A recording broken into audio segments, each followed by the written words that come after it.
Hello મિત્રો, સ્વાગત છે તમારું અમારી ચેનલમાં। જય માતાજી બધાયને। તો આજે આપણે બનાવવાના છીએ દેશી ચણાની દાળ। એ પણ ઘરે જ બનાવી છે।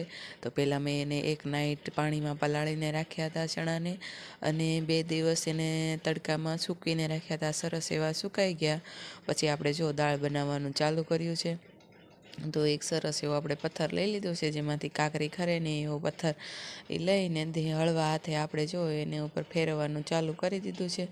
એટલે હળવા હાથે ફેરવી તો તરત જ એના 2 ફાડા થઈ જાય છે। અને તમારી પાસે પથ્થરની આપણે જે ઘંટી આવે, ઘંટલો તમે જે કહેતા હોય એનાથી પણ થઈ જાય છે એમાં નાખીએ તો આપણે જો સરસ એવી દાળ બનીને બધી તૈયાર થઈ ગઈ છે।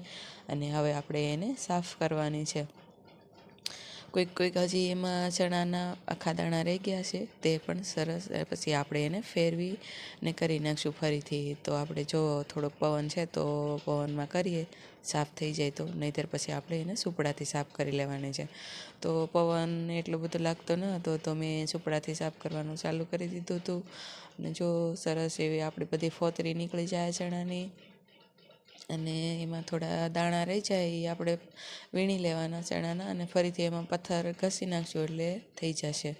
અને આમાં થોડીક મહેનત લાગે છે, પણ સરસ એવી આપણી ઘરે દાળ બની જાય છે સરસ એવી। અને પછી આપણે એનો લોટ કે જે આપણે બનાવવું હોય, વધારે દાળ હોય તો ચણાનો લોટ પણ આપણે ઘરે બનાવી શકીએ છીએ। તો તમે જુઓ આપણી દાળ સાફ થઈ ગઈ છે, ફોતરી બધી નીકળી ગઈ છે, અને હવે એમાં મોટા દાણા ચણાના રહી ગયા છે તે આપણે વીણી નાખવાના છે। અને જો મેં ચણાના દાણા પણ વીણી નાખ્યા છે, તો સરસ એવી આપણી દાળ બનીને તૈયાર છે। તમે જુઓ ઘરે જ બનાવી છે મેં દાળ, અને આ થોડાક દાણા રહી ગયા છે અને ફરીથી હું એમાં પથ્થર ઘસી નાખી એટલે એ દાળ થઈ જાય।